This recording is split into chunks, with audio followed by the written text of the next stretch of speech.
tena, anakuja, anakuja, Yesu yuaja tena.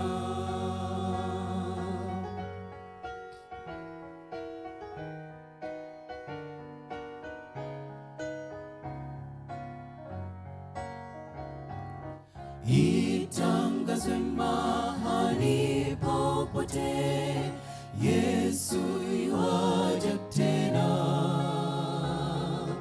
Mwokozi aliyetufilia, Yesu yuaja tena. Anakuja, anakuja, Yesu yuaja tena.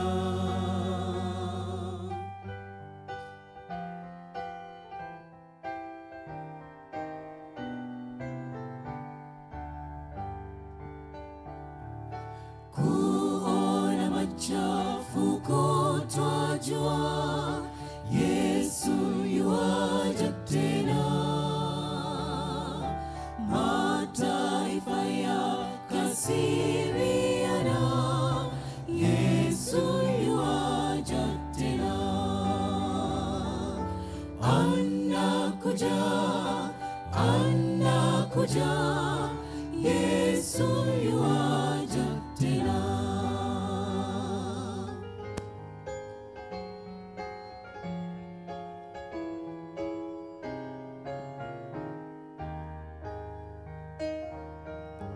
Maradhi, hofu, kutuhubiri, Yesu yuaja tena.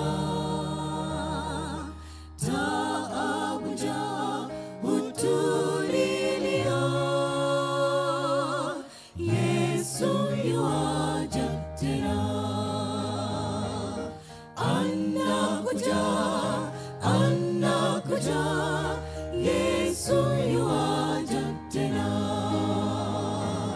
Anakuja, anakuja, Yesu yuaja tena.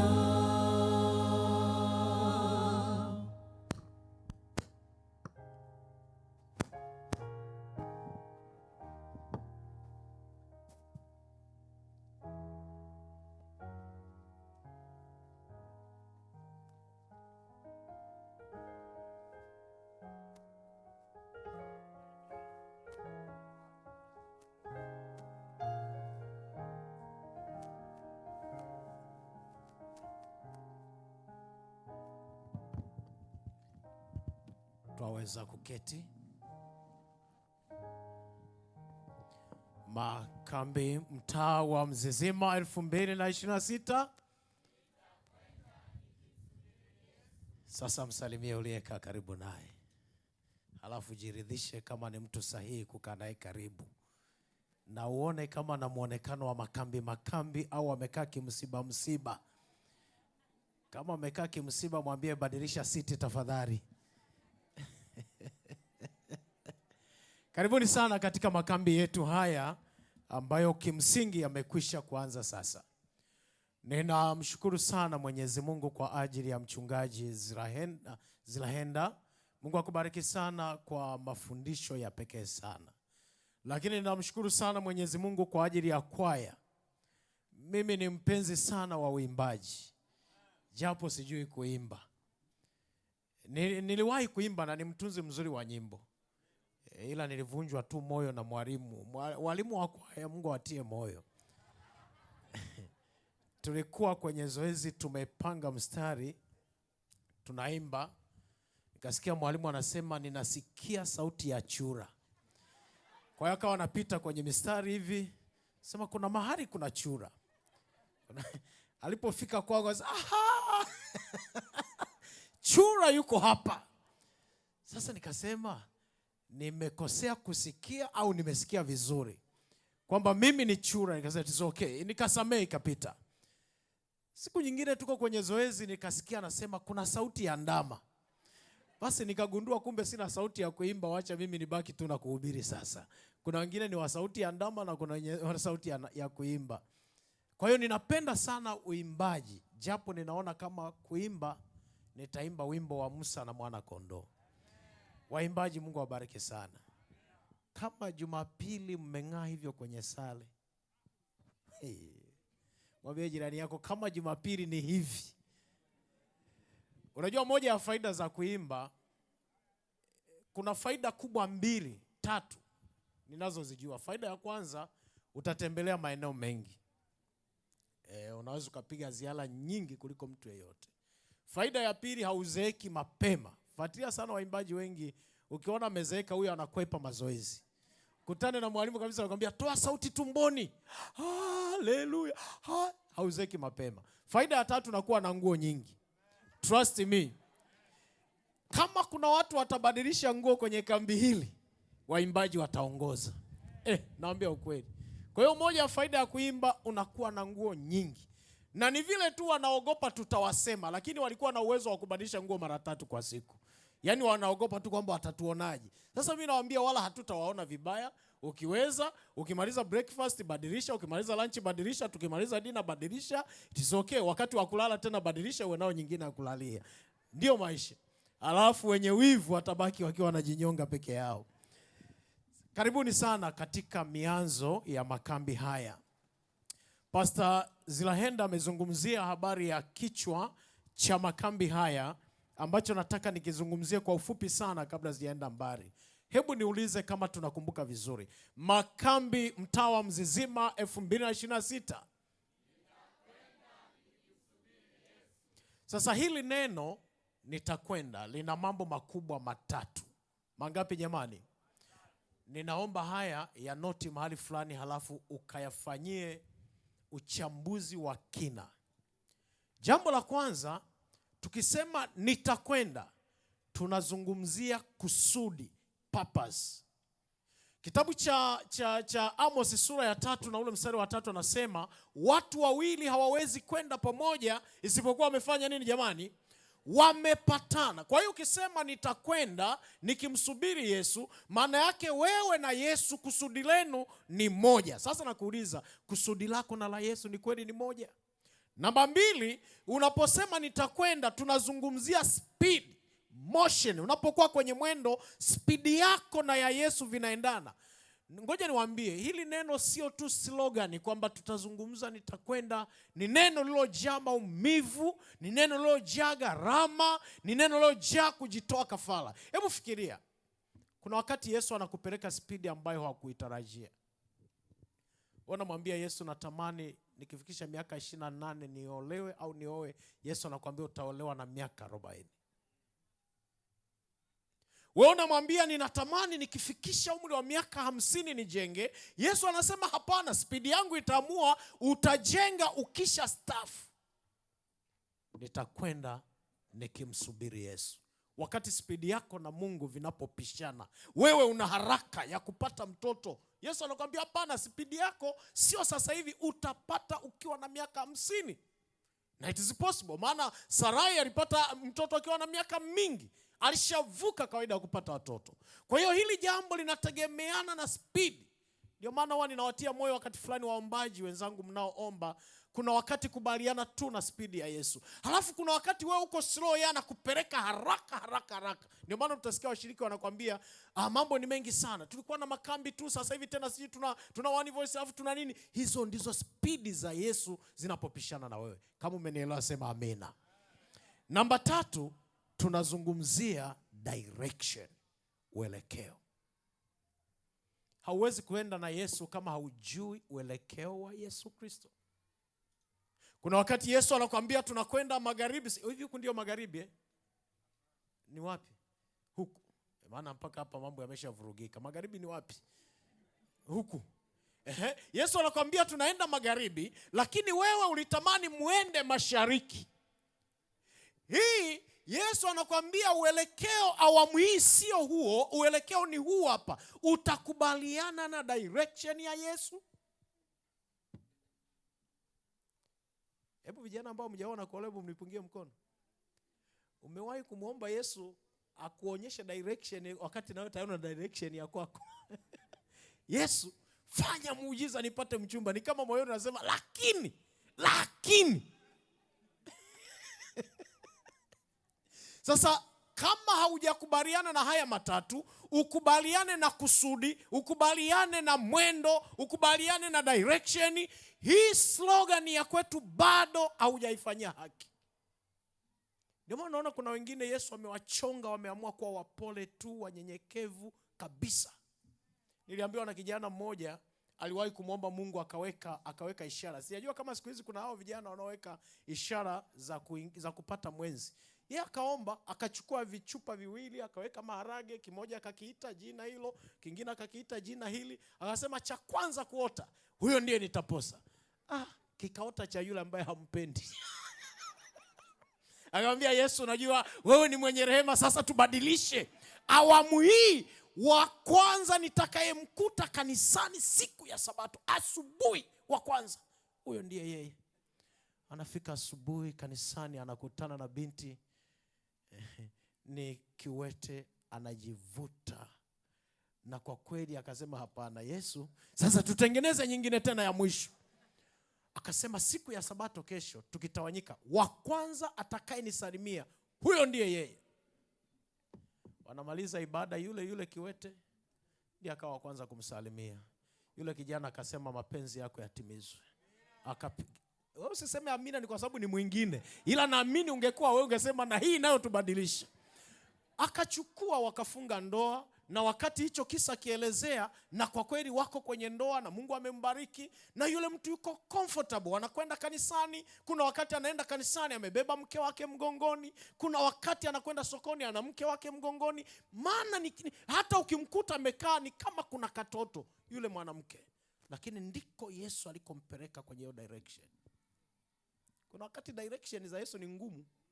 Anakupeleka kwenye kisiki mpaka unasema huyu mwehu niliingiaje mahali hapa. Yesu anasema hiyo ndio direction. We imagine Hosea angeoana na nani sasa? Hosea, si mnafahamu mke wa Hosea alivyokuwa Gomeri, malaya, kahaba.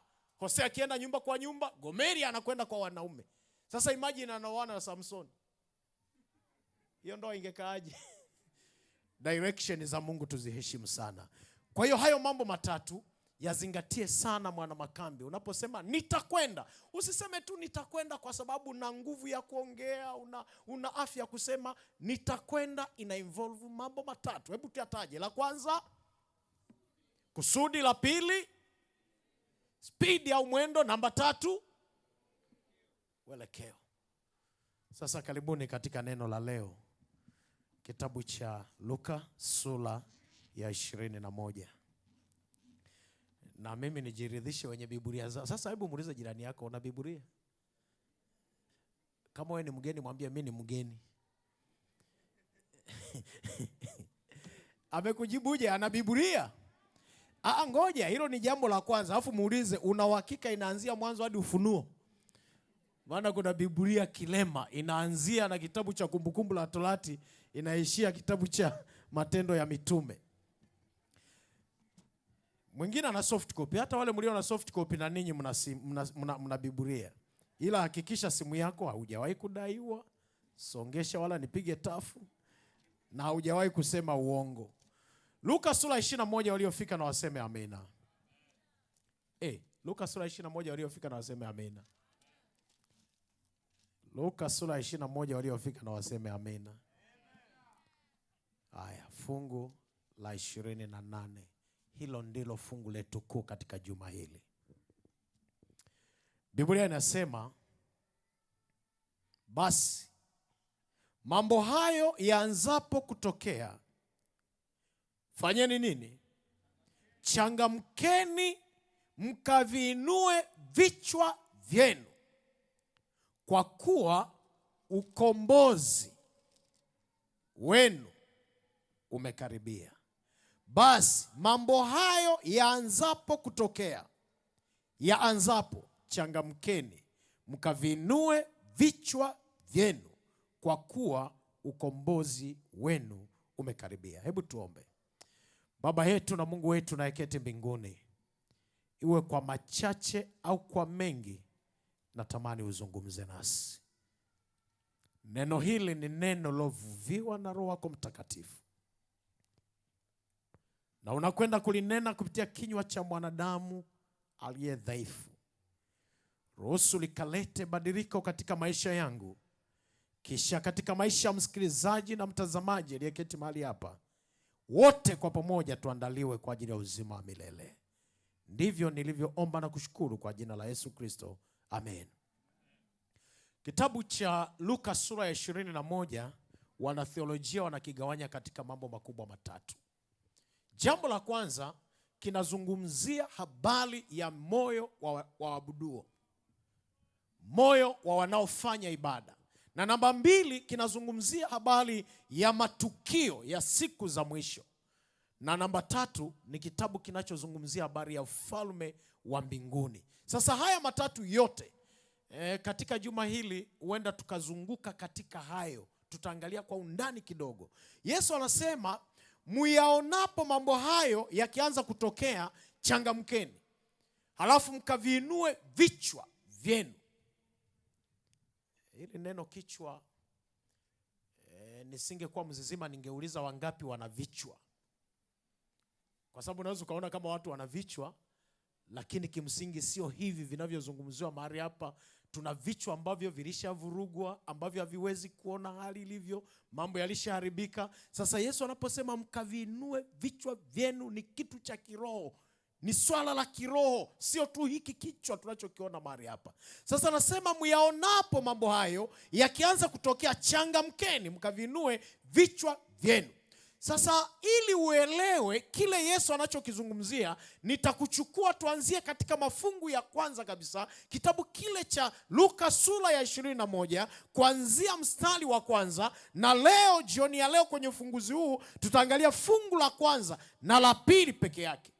Sasa msiwe kwamba ninyi mmekaa tu mestarehe na ninyi mtasaidia kusoma. Aliyefika na asome 21 mstari wa kwanza na wa pili. Biblia inasemaje?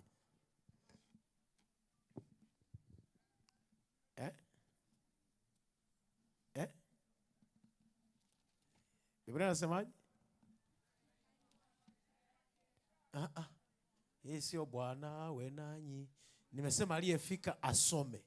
Aliyefika naomba asome. Jamani, waimbaji na kupendeza kote huko jamani. Haya, soma tu hata bila mic. Soma tu fungu la kwanza. Akainua macho yake. Ngoja. Akainua macho yake akawaona watu gani jamani? Hilo neno liwekee mstari, tutarudi. Wakifanyaje? Aha.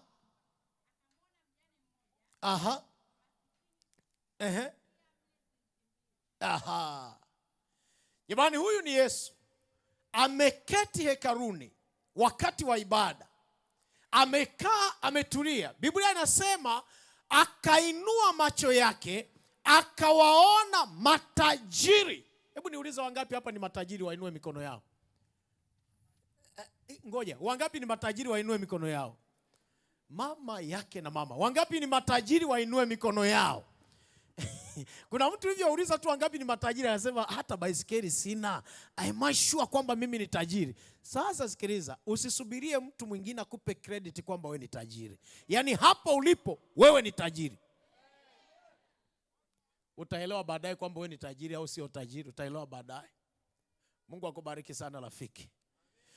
Akainua macho yake akawaona matajiri wakitia sadaka zao katika sanduku la hazina. Nimewapenda sana hao matajiri, wana mpango na habari ya ufalme wa Mungu. Wanatia sadaka katika sanduku la hazina. Halafu Biblia anasema alipoinua macho yake tena akamuona namba 1 mjane, halafu maskini, na yeye akitia nini jamani? Matajiri walikuwa wanatia nini jamani? Huyu maskini anatia nini jamani?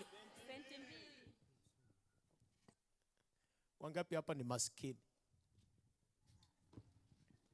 Sasa kama kwa matajiri haukunyoshe nina mambo 7 ambayo nataka nikupitishe kwayo kutoka kwenye haya mafungu mawili. Tukimaliza tutafanya maombi tunamaliza kwa jioni ya leo. Jambo la kwanza, Biblia inamtambulisha Mungu kama active observer. Ni mtazamaji aliye makini. Amekaa mahali pale. Ningekuwa na kiti mahali hapa, ningekaa nione namna Mungu alivyokuwa amekaa.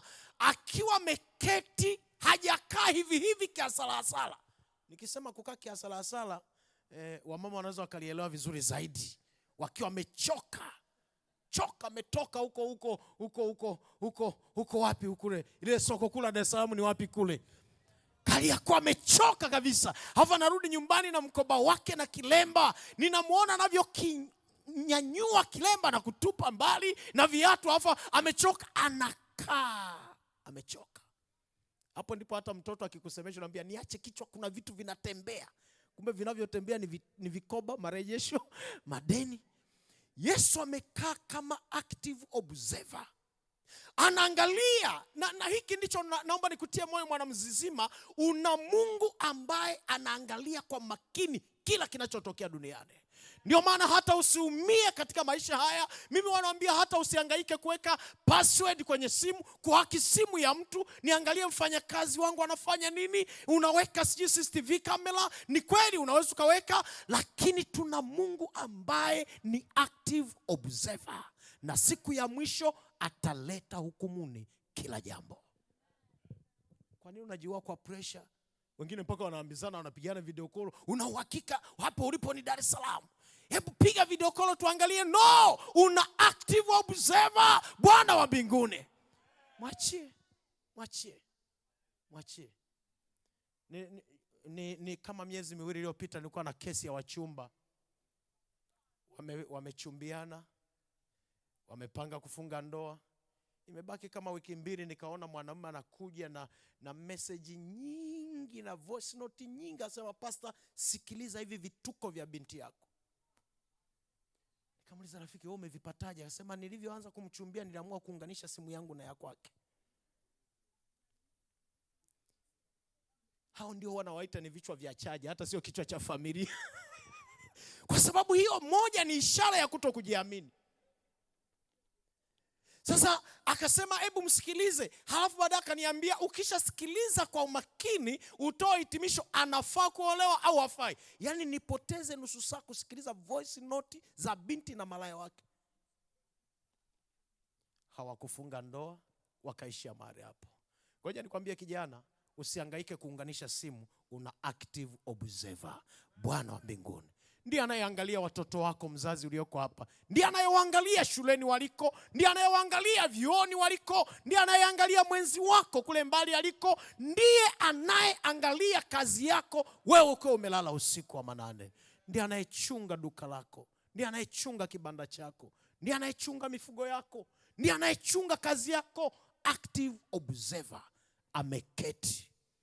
Kwa hiyo tunapofanya jambo lolote kwenye dunia hii, fanya ukijua kwamba una anayeangalia.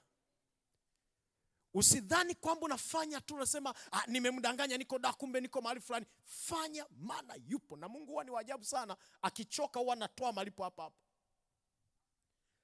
Nina kaka yangu mmoja aliumia sana, anasema mdogo wangu ninaona kama shemeji yako ananichiti. Nikamwambia no, wewe ni wivu wako. Nasema basi namwachia Mungu. Aisee, ngoja nikwambie, ukikosana na mtu akakwambia namwachia Mungu, kama una akili nenda kaungame haraka sana. Kasema namwachia Mungu. Ni kweli, kumbe yule shemeji alikuwa na chiti, akaenda lodge. Alivyofika kule hakunyanyuka mpaka leo, alifia pale kitandani. Active observer. Ninataka niongee na mtu ambaye amehangaika na mtu anayemfanyia vituko. Anauliza, mbona kama simu yako inatumika sana? Mbona kama unanitendea haya? Nataka nikutie moyo jioni ya leo, kuna Mungu anayetazama kwa niaba yako. Jambo la pili, Biblia inasema alipokuwa akitazama, wa kwanza kabisa kuonekana walikuwa ni watu gani jamani? Matajiri. Akainua macho yake akawaona matajiri wakiweka sadaka. Wa kwanza kuonekana. Kwenye ulimwengu wa leo tunapambania sana wa kwanza kuonekana. Nikutie moyo, usiumizwe na waliotangulia kuonekana.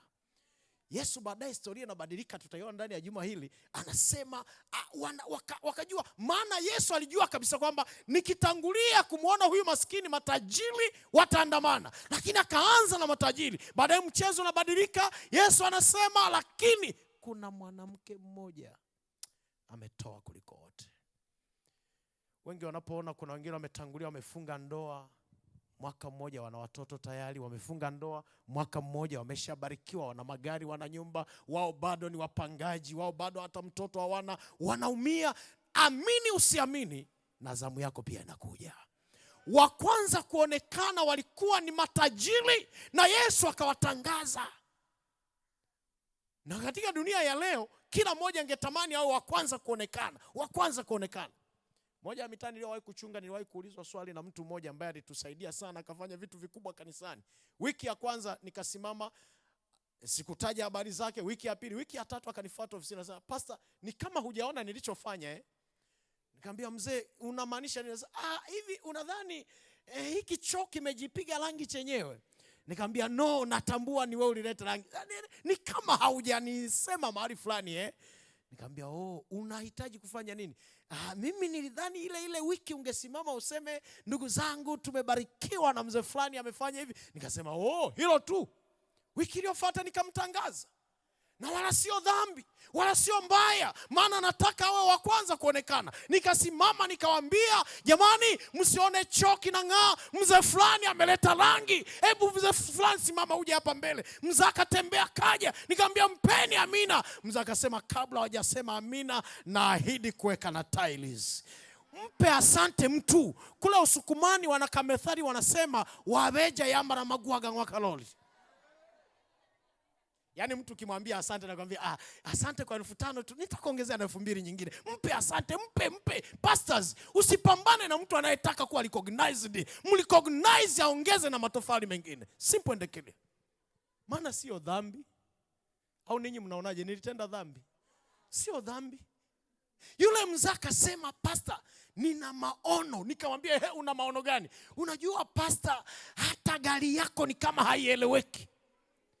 Si mnajua kuna classes 3 za magari Kuna chombo cha moto, kuna chombo cha usafiri, na kuna apparatus, na kuna motor vehicle. Ni 4 sasa hiyo. Sasa chombo cha moto, hiyo gari haina tofauti na pasi na hita, yani vyote tu ni vyombo vya moto. So it's just vyombo vya moto. Lakini hii chombo cha usafiri, it is just kwa sababu tu kina move. Kuna wakati kioo kinaweza ikagoma kushuka.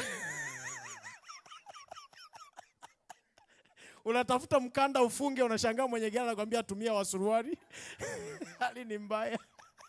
Hicho ni chombo cha ni chombo cha usafiri. Lakini apparatus ni yale magari ambayo dakika 2 unaona mende amekatiza, dakika 3 kunguni. Hiyo ni apparatus. Sasa kuna motor vehicle, ni ile ambayo unapiga kwenye mabonde, usikii kuna bonde, kiyoyozi cha kutosha, mziki kwa mbali hivyo. Hako yakaniambia, "Pastor, ninaona gari yako ni kama haiendani na wewe." Roho ananiambia. Huwa ninapenda sana roho hivyo. Roho ananiambia, nikamwambia, "Mzee, nakwambiaje? Unapaswa kubadilisha gari." Nikamwambia, "Good. Tunabadilishaje mzee?" "Nina safari ya nje, nikirudi nitafanya kitu." Mungu akambariki, akaenda. Aliporudi akaniambia, "Kwa masharti yafuatayo, nitakuwa mzee kiongozi mpaka unahama huu mtaa." Na jamaa lina uwezo. Ni kweli, ukilipatia kanisa linafanya kweli. Yaani sio wale wanaotaka uongozi na hana uwezo wa kufanya kazi. Lina uwezo, likisimama lina. Sasa hebu patieni, nilimpa sikumpa? Mwisho wa makambi mniambie.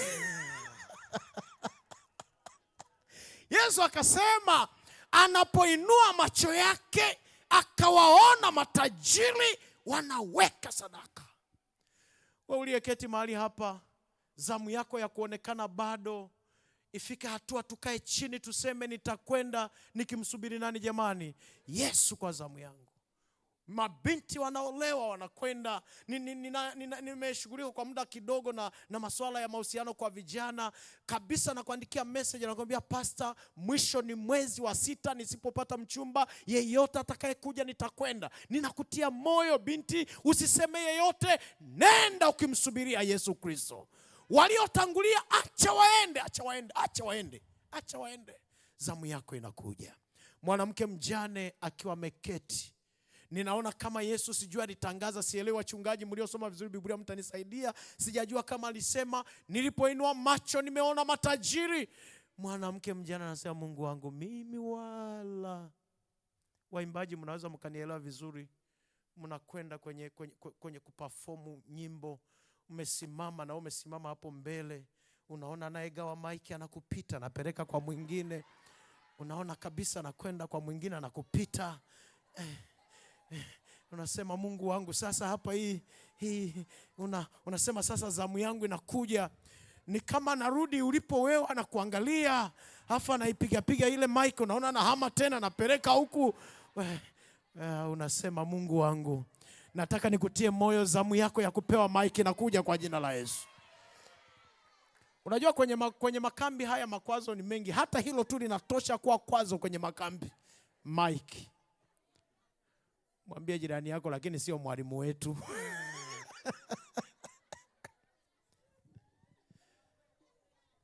Matajiri wanatia sadaka sandukuni. Kuna kitu nataka nikiseme mahali hapa, hebu tulia kidogo. Yesu sio mbaguzi, lakini ninaona hili tangazo lake ni kama linaonyesha kahali ka classes. Akaona kwanza matajiri, ndipo baadaye anamuona na huyu maskini. Kanisani msidhani hata hukumu zitalingana siku ya mwisho. Kila mmoja atahukumiwa kulingana na mahali aliposimama. Kuna watu Bwana amewabariki kwenye kanisa lake, wana vitu, wana mali, lakini wanasubiria mpaka waone na wale masikini na wao wametoa, ndipo na yeye anatoa. Ndicho Yesu anachosema, nataka nikiinua macho nione wale ambao nimewabariki, wana project kubwa, wana mishahara mikubwa. Nikiinua macho waseme, makambi ya mwaka huu, ng'ombe wote wa makambi niachieni. Ndicho Yesu anachokitarajia. Na namshukuru Mungu, makanisa yetu yameanza kubadilika. Zile zama za levo ya magoli zinaanza kuisha. Wako watu wanasema, jamani, watu wengine pambaneni kutafuta siji mafuta ya nini ya generator, lakini habari ya kwaya na nini kusafirisha tuachieni. Hao ndio matajiri wenye faida kanisani. Yesu anapoangalia anasema, yes, nina mtu. Hilo ni jambo la pili. Yesu anainua macho, anaona matajiri. Usiumizwe na kutokuwa wa kwanza kuonekana. Trust me, saa inakuja na wewe utaonekana. Acha watu waajiriwe, saa inakuja na utaajiriwa. Niliwahi kuwa msaidizi wa mchungaji kwenye mtaa fulani kabla sijaingia uchungaji, na baadaye yule mchungaji alipohama field wakaniambia, tumekukabidhi huo mtaa utausimamia. Baadaye wakaniambia, hata hivyo hujasoma theology, tunakunyang'anya mtaa. Yaani kuna watu wanawatishia wenzao wananyang'anya, kaninyang'anya. Baadaye wakatangaza kuna interview ya wanaotaka uchungaji, nikaenda interview. Nimekaa, swali la kwanza la katibu wa ile conference akaniuliza, kwenu kuna aliyewahi kuwa mchungaji? Nikasema hakuna hata mmoja. Akasema, nenda tuendelee kuliombea. Mpaka leo hajatoa majibu, bado analiombea. Nikiwa msaidizi wa mchungaji, wakati mchungaji amehama, kijana mmoja aliyekuwa amemaliza form 6 hajawahi hata kusimamia fungu la ukariri kwenye shule Sabato, ni mpya. Akaniambia, mtumishi, ninasikia wito wa kwenda uchungaji. Niambia, yes, unaweza. Akaniambia, nisaidie tu nipate ujasiri wa kusimama hapo mbele. Unajua hapa mbele, niwaambie Wakristo wa Bwana, ni pazuri ukiwa tunasafisha zuria, ila ukipewa kuja kusimama mahali hapa ni pamoto. Yule kijana nikamtrain, nikaona kama ana gain momentum. Baadaye akaniambia, nimeelewa, niandikie, nisainie barua niombe kupewa uchungaji. Nikamsainia barua. Within 1 week akaitwa kuwa mchungaji wa mtaa. Mimi nimepasha bench miaka. Hakuna usiku ulikuwa mgumu kwangu pastor kama huo usiku. Dogo amekuja tu afa amepewa mtaa. Mimi naambiwa, nenda tuendelee kuliombea. Nguvu ya kusubiri. kuna wakati unaangalia na dunia ya leo waliotangulia kuonekana, kuna wakati anakuumiza kwa maneno. Unaona yeye ametangulia kupewa mtoto, anakuja na mtoto kanisani, anakuambia mama fulani nishikilizie nikimbie washroom kwanza. Issue sio kumshikilizia, anataka uhisi uchungu wa kukosa mtoto. Maumivu ya kutokutangulia kuonekana. Usiku ule nikawa najigeuza, mke wangu ananiuliza, anasema mume wangu, kama leo haujasinzia? Nikamwambia yes. Ndio ninamuelewa Yona. Mungu anapomuuliza Yona, ni kama una hasira kwa sababu nimekausha huu mtango. Yona anasema nina hasira kiasi cha kufa. Wanaosoma lugha za Kiebrania wanasema ni kama Yona anasema nina hasira kiasi kwamba ningekuwa ninakuweza, kingeeleweka. Mke wangu nikamwambia, sio tu kwamba sijasinzia, ninawaza huyu ni Mungu gani niliyemtumikia kwenye uinjilisti miaka yote, anampa mtu ambaye nimemfundisha mimi kusimama mimbalani, mimi ameniacha. Ndipo mke wangu akaamka, akakaa kitandani, akaniambia hebu amka kwanza tuombe. Nikaamka akasema, ninaona katika roho una mtamu kubwa Bwana amekuandalia. Niwaambie wa mama, watieni mioyo waume zenu. Yaani sikiliza, kuna wakati analala yuko kwenye upangaji na hela ya kupanga hana, ya kulipa kodi hana. Anapojigeuza usimwambie nilikuwa nakuona tu ulivyojifanya kuja kupanga Manzese. Mwambie sikiliza mke wangu. Mama yule akaniambia, mume wangu, ninaona katika roho mtamu kubwa. Ni vile Mungu hataki kukupa vimitaa vya hivi. Nikamwangalia. Nikagundua jioni hiyo tulikuwa tumetoka out, ni kama amekula sana kisinia. Kwa kisinia ndicho kinaongea. Lakini nilipata nguvu ya pekee sana. Ndio maana Biblia inasema neno la matumaini linapokuja wakati wa shida ni kama maji ya baridi kwenye ulimi wenye kiu. Nikamwambia mke wangu, nimekuelewa. Bwana alipoanza kujibu ndipo nikasema,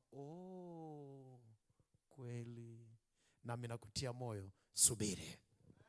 Jambo la tatu. Biblia inasema alipoinua macho yake akaona matajiri wakiweka katika sanduku sadaka zao. Biblia haisemi akaona sadaka, akaona matajiri. Mungu huona mtoaji kabla hajaona kilichotolewa. Mungu anapambana kwanza na mtenda jambo kabla ya jambo lililotendwa.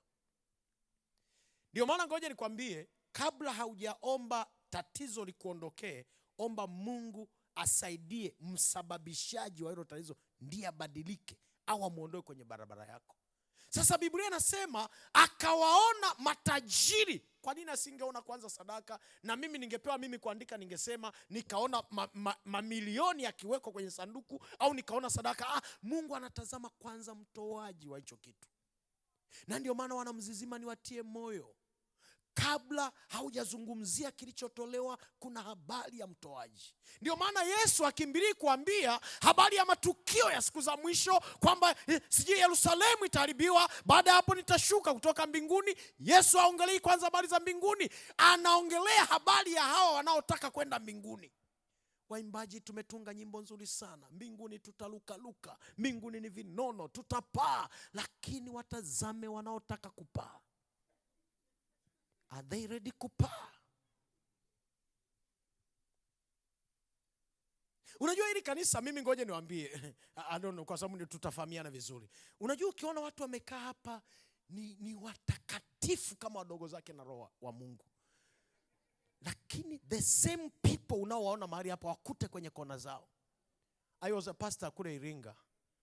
Tena sio zamani, I don't know kama ni mwaka juzi. Nilikuwa nachunga hapo Iringa. Naendesha kagari kangu mtaani, nikakosea nikakunja kona bila kuwasha indicator. Kumbe kuna boda ninataka kumpitia na sijamuona. Akaenda akapaki, pastor sijamgusa, yani nilitaka tu kumpitia ila sasa sijamgusa. Akaenda akapaki akarudi. Nikasema kwa usalama wangu napandisha vioo, nikapandisha mpaka mwisho. Yule jamaa aliongea matusi ambayo hata wazazi wangu hawajawahi kunitukana. Tukana kafoka, wewe fara nini, bangi zitakuwa mweu wewe. Leo unashikishwa ukutani, ni mpumbavu nini. Matusi ambayo hata duniani hajawahi kuwepo. Nikashusha kioo. kumbe ni mshiriki wangu. Ndio baadaye, unajua pastor bwana, mambo ya barabarani pastor. Bwana pastor.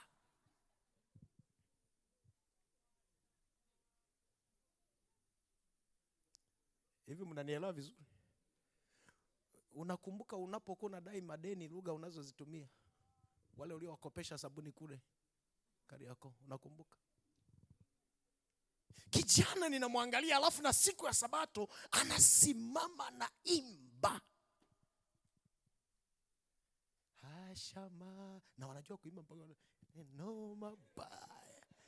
Yaani ni kama wanatamani, ni kama Yesu angewanyanyua sasa wapitilize yasitoke kinywani moyo ni vile sina sauti, ningeimba kama wao. The same person aliyenitukana mpaka matusi ya nguoni, siku ya Sabato anaimba hasha maneno mabaya. Niwaambie kitu wana Makambi. Ikiwa kweli tuna mpango wa kwenda mbinguni, tujizungumzie kwanza sisi kabla ya kuizungumzia mbingu yenyewe. Tunatamani sana kwenda mbinguni. Bwana tuchukue, na uona mji mpya, natamani kuwepo pale. Unafaa kuwepo pale. Tumeanza vizuri Makambi, tuko vizuri kabisa.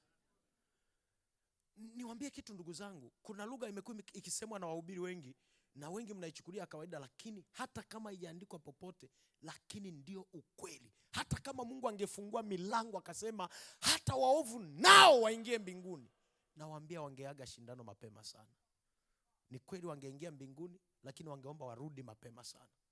Maana wanavyovitaka kule mbinguni havipo. Eti kila siku tu ni kuinama mtakatifu, mtakatifu, mtakatifu, mtakatifu. Hakuna cha dakika 90 wala matuta, ni mtakatifu, mtakatifu.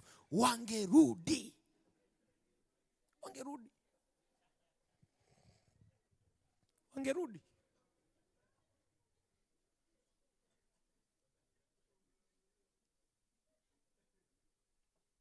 Kabla hajaona sadaka, anaona mtoa sadaka.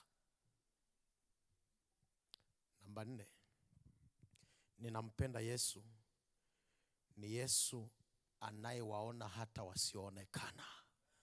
Baada ya kuwaona matajiri, anamuona mjane maskini. Tunaishi katika dunia ambayo furaha ya wanadamu ni kuhakikisha wamekupeleka mahali usipoonekana.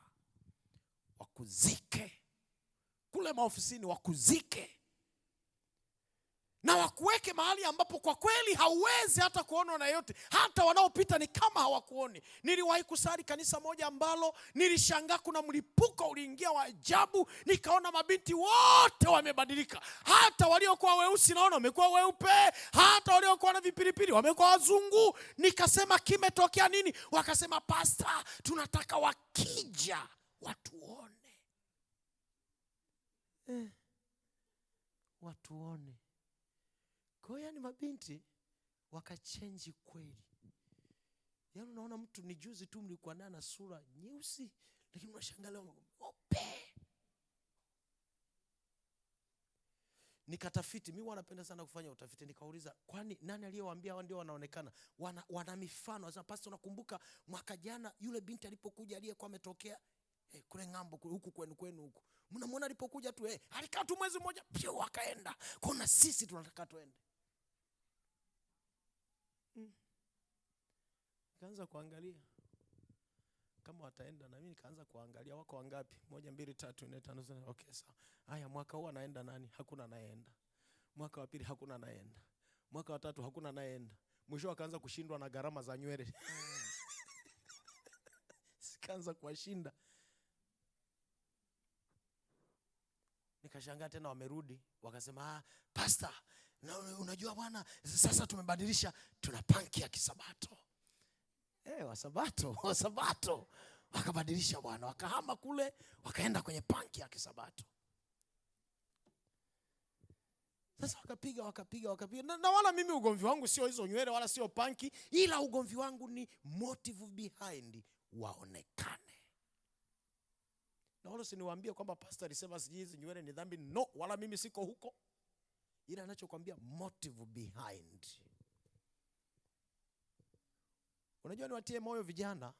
Kundi hili la vijana linapitia changamoto nyingi sana kwenye ulimwengu wa leo. Wanajitahidi sana kupambana, wahakikishe wako mahali ambapo wataonekana, lakini kwa kadri wanavyopambana ndivyo wanazidi kupotea katika dunia ya kuonekana. Na kutia moyo, baki ulivyo, saa ya kuonekana inakuja. Anayeona wasioonekana. Mchumba wangu wa kwanza nilivyomchumbia aliniuliza swali gumu. By the way, hata sikumchumbia kwa Kiswahili. Maana niliona kwa Kiswahili ni ngumu, nikaamua kuweka kwa Kiingereza kama nataka tufanye courtship. Kaniambia, Thomas, can you repeat again? Alinicheka kicheko ambacho sijawahi kuchekwa dunia ya leo. Na kile kicheko ndio ilikuwa mwisho wa uchumba. Maana aliniangalia kwanza nilivyovaa, na bahati mbaya sasa ni kama sasa yeye na mimi ni kama mashariki na magharibi. Akaniambia, pastor, no, not pastor, Thomas, hebu rudia tena hilo neno. Nikamwambia nipe muda nitarudia. Sijarudia mpaka leo. Maana limekuwa gumu. Lakini finally Mungu alinipa aliyekubali hali yangu kwa jina la Bwana. Na Mungu alivyo waajabu.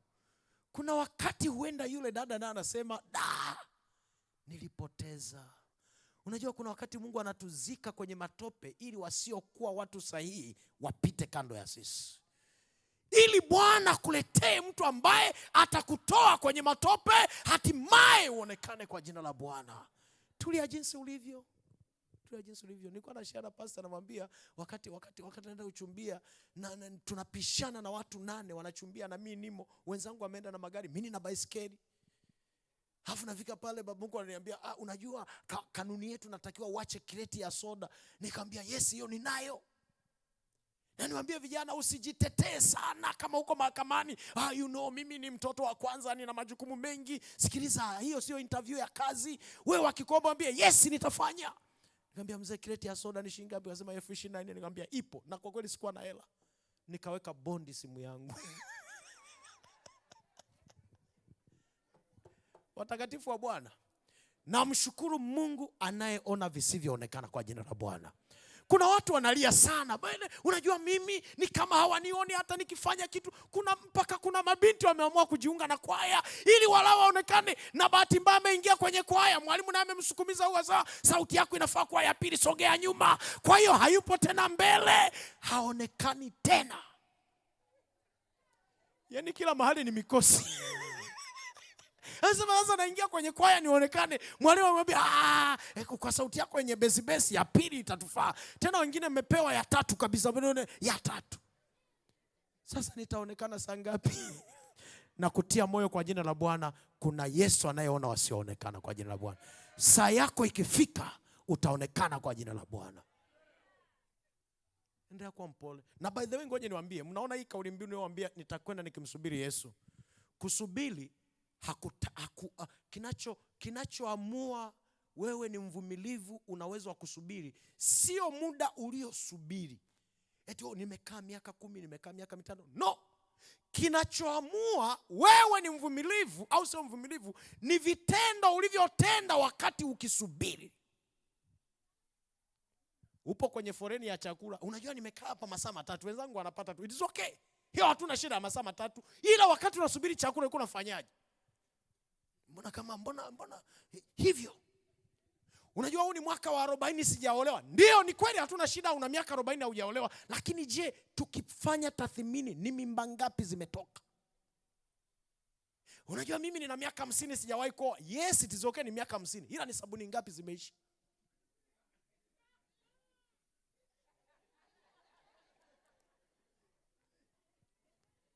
Kwa hiyo uvumilivu haupimwi na muda uliotumia. Uvumilivu unapimwa na vitendo, vituko ulivyovifanya wakati ukisubiri. Wangapi wasema pastor, hata tukiishia hapo kwa leo inatosha, unipungie mkono kwa jina la Bwana. Niwaambie kitu, endelea kusubiri kwa jina la Bwana. Na huyu Mungu ninayekwambia, unajua unaweza ukacheka afu kasahau nilichokuambia. Huyu Mungu ninayekwambia habari zake anajua kuona visivyoonekana kwa jina la Bwana. atafanya kitu kwenye maisha yako ambacho kitabaki ni story, a sweet story ambayo utawaeleza watu. Vumilia. Vumilia. Kama ni mwana maombi, omba. Kama ni kanisani, njoo.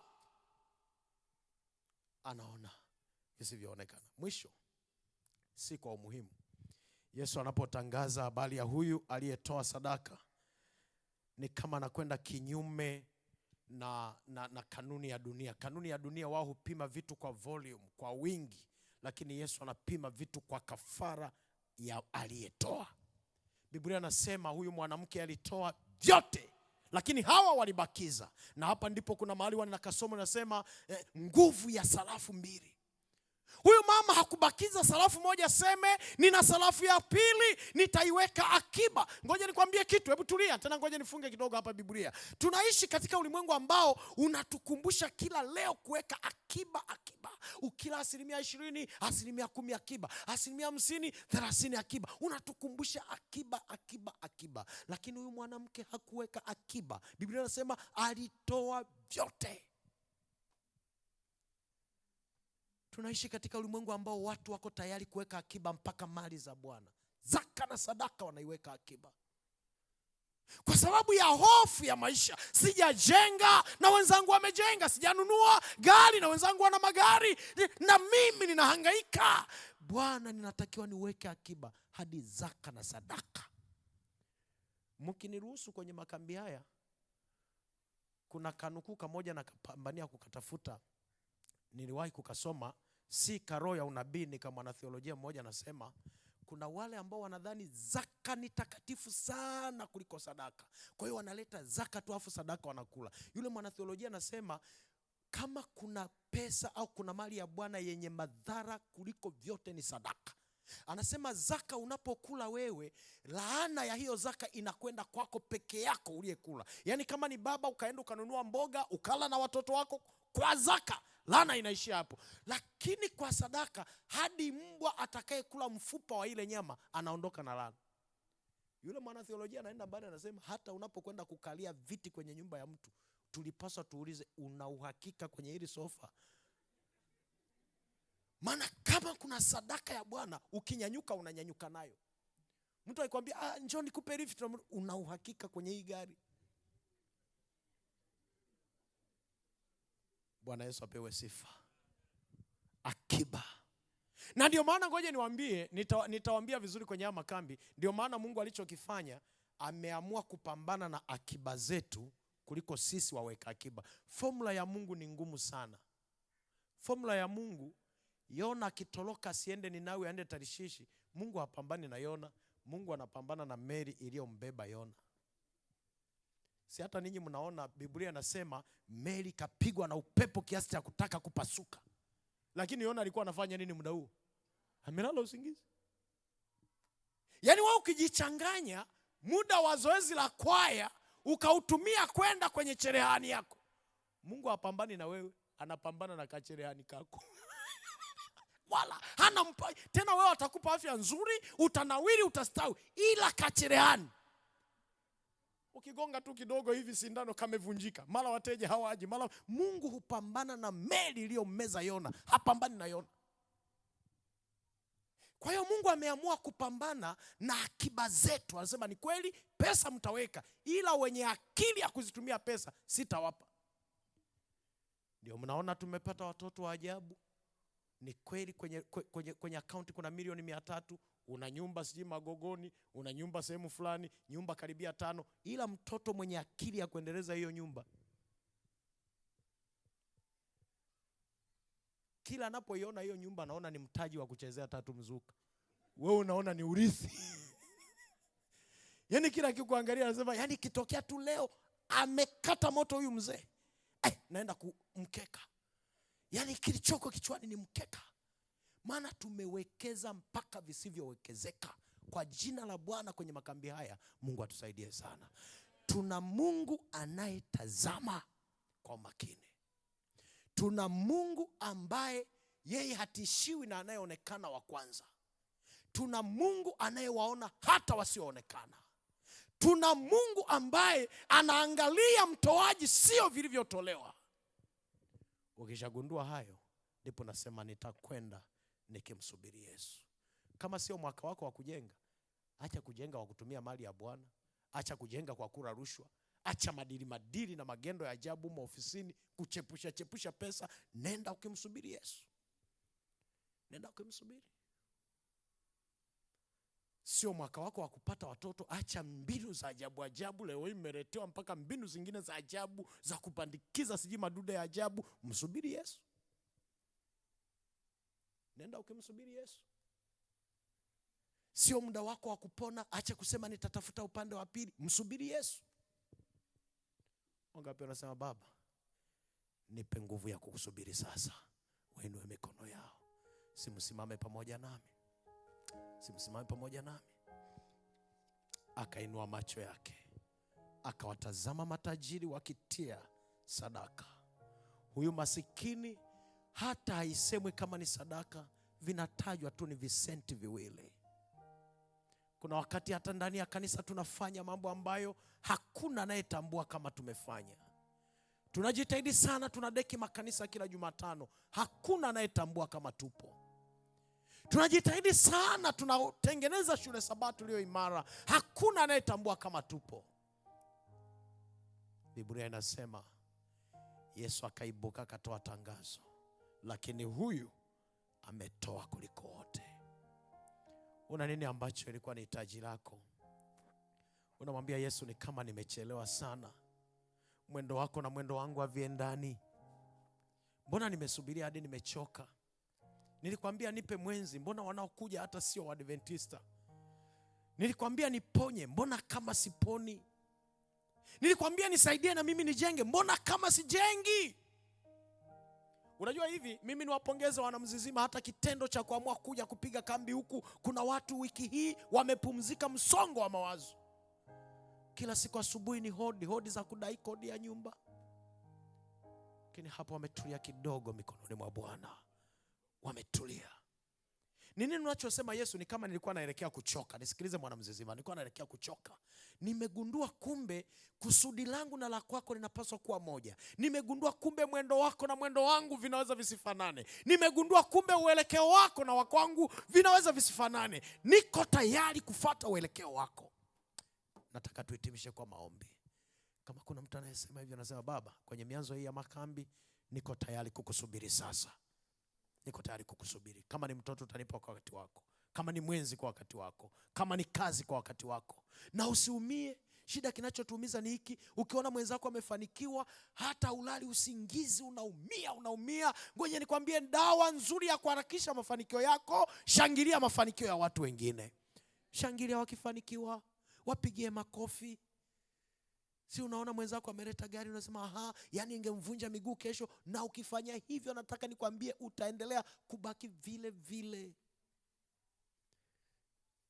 Hayo ni mafanikio ya dunia. Lengo langu lilikuwa ni kukupeleka kwenye hitimisho hili. Kuna mtu kuna wakati akijitathmini anasema mimi hata mbinguni siendi. Nisikilize vizuri. Yaani akijipima anasema hata mbinguni siendi. Yaani kipindi unachoona hata mbinguni kama hautaenda, ndio huko karibu na Yesu kwa jina la Bwana. Trust me. Yaani kile kipindi unachosema hivi, kweli mimi mbinguni nitaingiaje? Mama White anaeleza vizuri, anasema tutakutana surprise 3 mbinguni. Wale tuliodhani hawataingia tutakuta wameshaingia. Surprise ya pili, wale tuliodhani wataingia hatutawakuta. Na surprise ya 3 anasema tutajishangaa kujikuta tuko mbinguni. Ni nani anayesema Bwana, maisha yangu ya kiroho ninaweka mikononi mwako. Niko tayari kukusubiria, niko tayari kusikiliza unachoniamulia, niko tayari kufuata uelekeo wako, niko tayari kufuata unachonieleza. Kama kuna rafiki wa namna hiyo, huu wazi uliwekwa kwa ajili ya wito. Wakati hao marafiki wanaimba, wote kuna jongea kuja mahali hapa. Nataka niombe nawe. Nazungumzia wale ambao kwa kweli kuna kitu kimewachosha na wanaelekea kukata tamaa. Wenda ni binti anasema kwa kweli mimi pastor, mwezi wa 12 kama nitakuwa sijaolewa, natafuta tu kunipa ujauzito nipate mtoto. Njoo nataka nikuombe.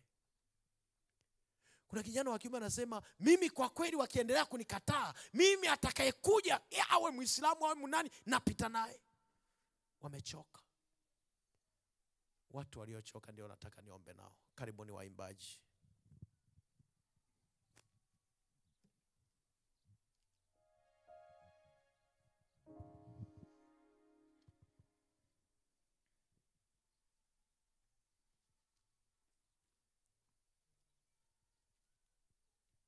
tuweza tukaendelea tukuja wakati wanajiandaa hapa kuimba.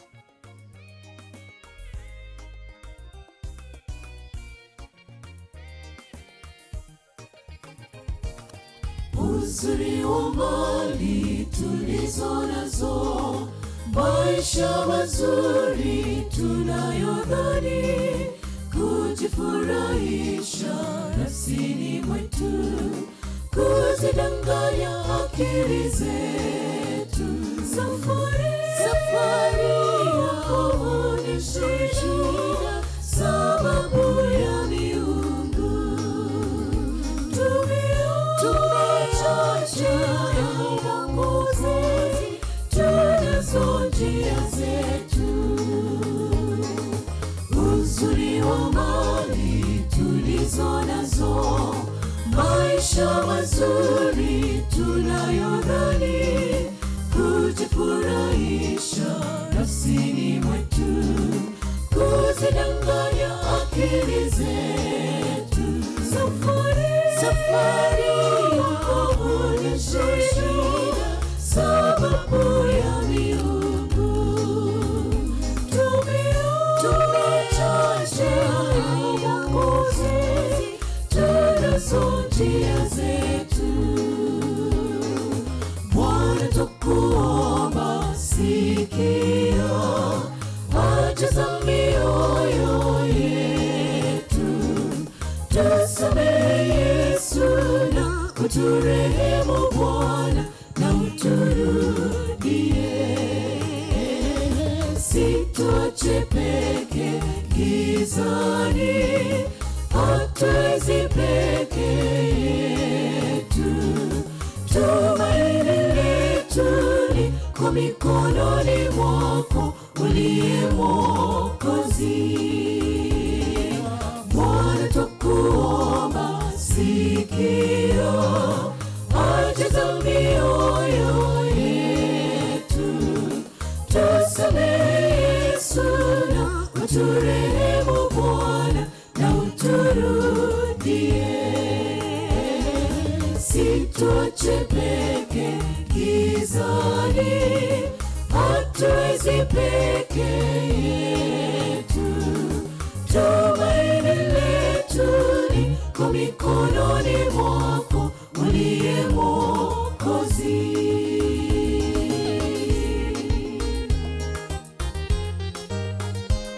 Asanteni sana mnaokuja.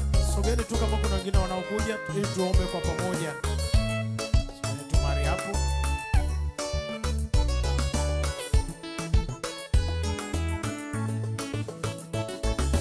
Maswali ni mengi twajiuliza, wapi njia wazi na tuenende? Mafundisho mengi yatuchanganya, kila moja na wafuasi wake. Tufundishe, njia yako ni kweli.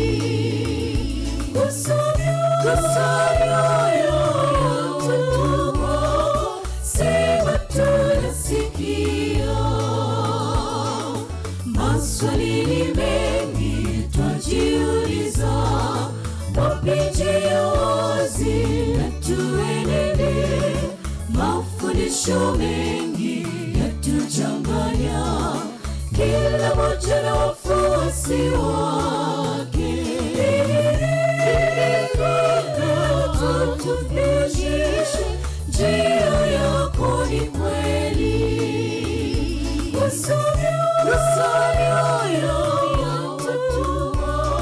Sema tunasikia. Bwana tukuomba, sikia haja za mioyo yetu.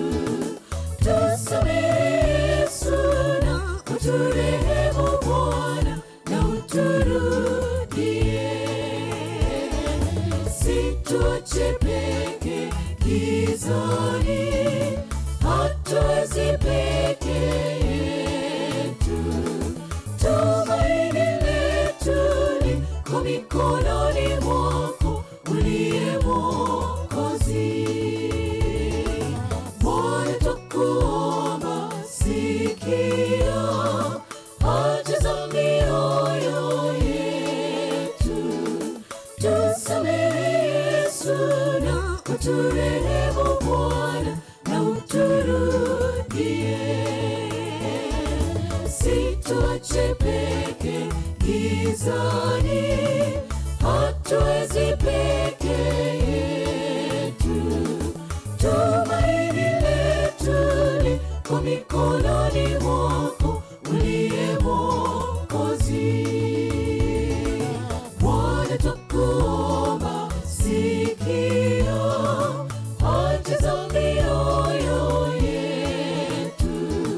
Tusamehe Yesu na uturehemu Bwana, na uturudie. Situache peke gizani, hatuwezi peke yetu.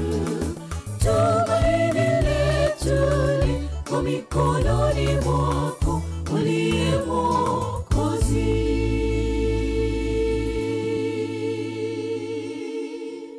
Amen, amen.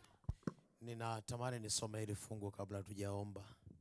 Na mimi nakutia moyo kila siku katika juma hili fungu, amka asubuhi, lisome, jisomewe mwenyewe hili fungu. Kumbukumbu la Torati 2 na ule mstari wa 25.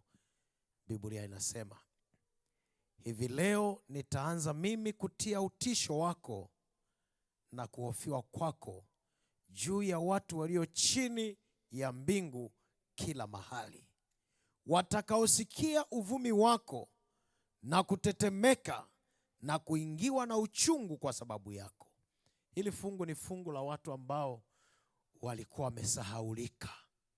Bwana anasema ataanza kutia utisho leo katika maisha yako. Kila atakayesikia na tetemeka kwa ajili yako. Tena anasema atapata uchungu kwa ajili yako. Hili fungu ni fungu la kujitabiria mema. Watu watasikia habari za ndoa yako ikitangazwa kabisa, watashangaa. Na kama ndilo kusudi lako na unaamini katika hayo, inamisha uso wako tuombe. Baba mbinguni, muumbaji wa mbingu na nchi, katika mianzo hii ya mikutano ya makambi mahali hapa Mzizima, wewe ni Mungu ambaye umeketi, sio tu umeketi kiasala, unatazama kwa umakini sana. Unatazama watoto wako wanaoyapitia. Unatazama manyanyaso wanaoyapata. Unatazama yule binti wa kazi anavyoteswa katika nyumba fulani. Hata chakula kinapotengwa, yeye anakula akiwa ameketi chini, wengine wakiwa mezani. Unatazama. Wewe ni Mungu unayetazama namna ambavyo baba yule ambavyo hana sauti hata katika nyumba yake. Mama yule anavyoteswa na hata ameona hakuna thamani ya mahusiano. Wewe ni Mungu unayetazama. Na kwa sababu hiyo tunakushukuru kwa sababu kisasi ni chako. Watoto wako watie nguvu, waendelee kukusubiri wewe. Kuna wakati mwendo tuliokuwa tumekusudia sio huo unaoonyesha sasa. Tupatie uvumilivu wa kutembea nawe. Kuna watu ambao walikuwa wamesha kuwekea muda kwamba mwezi huu ukipita haujawaponya, mwezi huu ukipita haujawapatia watoto, mwezi huu ukipita haujawapatia ndoa. Wako tayari kwenda kwa waganga, wako tayari kuoa na kuolewa na mtu yeyote. Leo kwa neno lako mipango hiyo ikavunjwe kwa jina la Yesu Kristo. Wapatie tumaini lilo jipya kuendelea kukusubiri hadi utakapofanya muujiza wao. Mungu wa mbinguni, kuna wakati tunajipima, tunaona hata safari ya mbinguni ni kama hatutafaa kufika. Tunasimama na kuanguka. Asante kwa neno lako naosema mwenye haki huanguka mara 7 akainuka. Nasi leo kwa maombi haya tuinue kwa jina la Yesu Kristo. Tusimame upya. Mwisho, ikiwa kuna mtu yuko mahali hapa, ana watoto wake kule mbali ambako macho yake hayawezi kufika, watoto wa kike na wa kiume, wewe ambaye ni mtazamaji uliye makini, an active observer, tazama watoto wetu Mungu wangu. Nenda kawatazame mashuleni, kule vyuoni, sekondari, shule ya msingi. Walinde dhidi ya nguvu za giza, walinde dhidi ya uharibifu wa dunia, walinde dhidi ya udanganyifu. Hata wanapokuwa mikononi mwetu, tukaseme wewe ni Ebeneza. Katika mianzo ya mikutano hii, ninaomba kwa ajili ya wahudumu wenzangu, tupatie afya njema, tupatie mafunuo, linda nyumba zetu. Ninaomba kwa ajili ya kwaya zilizoko mahali hapa, wabariki Mungu wa mbinguni. Ninaomba kwa ajili ya wale walioacha kazi zao, ofisi zao, wakafunga vibanda vyao na maduka yao, wakaja kuketi mahali hapa, ndani ya juma hili watakapoondoka, wamwone Mungu anayelipa mara 100 duniani na kisha katika ufalme wa mbinguni. Amani yako iwe nasi, kwa jina la Yesu Kristo tumeomba na kushukuru. Amen. Amen.